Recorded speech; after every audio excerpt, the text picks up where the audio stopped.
그래서 우리는 이런 1차, 2차 답변을 받으면서 이거는 말로 해서도 되지 않고 통계를 갖다 내밀어도 거짓말을 하고 다른 말로서 돌리고 비대면 예배라고 하는 있지도 않는 신조어를 만들어가면서 교회를 겁박하는 것은 이거는 분명히 교회에 대한 다른 생각과 정체적인 의도가 있다고 볼 수밖에 없습니다. 그래서 오늘 저희들은 18개의 교회가 대표를 해서 정세균 국무총리에게 각 교회마다 1,000만 원씩 상징적으로 손해배상 민사 청구를 하는 거고, 또 이런 국가기관에서 잘못된 통계와 엉터리를 가지고 교회의 예배를 드리게 하지 못하는 이런 이 민주화된 세계에서 있을 수 없는 이런 일이 대나천지에 일어나고 있는 것을 붕괴하면서 감사원의 공직감사 청구도 병행하고 있는 겁니다.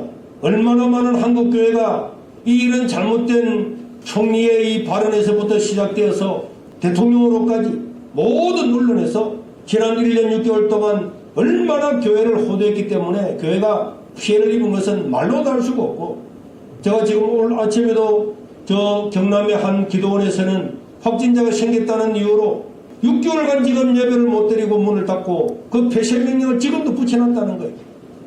내가 그 말을 듣고 붕괴하지 않을 수가 없습니다. 백화점에는 하루만 지나면 다 문을 열고 어떤 곳에도 14일 이상은 지나고 나면 전부 다 문을 여는데 그 기도원에는 6개월이 지났는데도 예배를 못 드리게 하고 있다는 거예요. 그러고 난 다음에 기도원에 뭐 잘못된 것이 없는가를 보면서 불법 건물이고 불법된 거 다 철거하고 오히려 그 기도원이 꼼짝하지 못하도록 하고 예배도 못 드리고 완전히 이렇게 억압하는 것은 이 코로나를 이용해서 한국교회를 말살하려고 하는 생각이 아니면은 이럴 수가 없는 것입니다. 국정의 최고 책임자가 이런 시각을 가지고 있는데 어떻게 우리가 이 코로나를 극복하고 정부를 신뢰할 수 있겠습니까?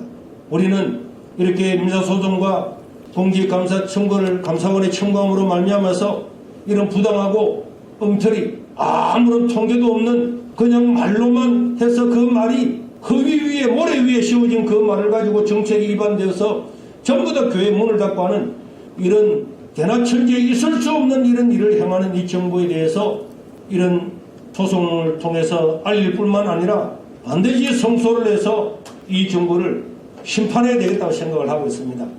우리 성도님들도 이런 데 속아서는 안 되고 바른 정신을 가지고 하나님을 예비함으로 말미암아서 한국교회를 회복하는데 힘을 다해야 되고, 우리 어린아이들, 청소년들 지금 교회마다 다 지금 사라지고 있습니다.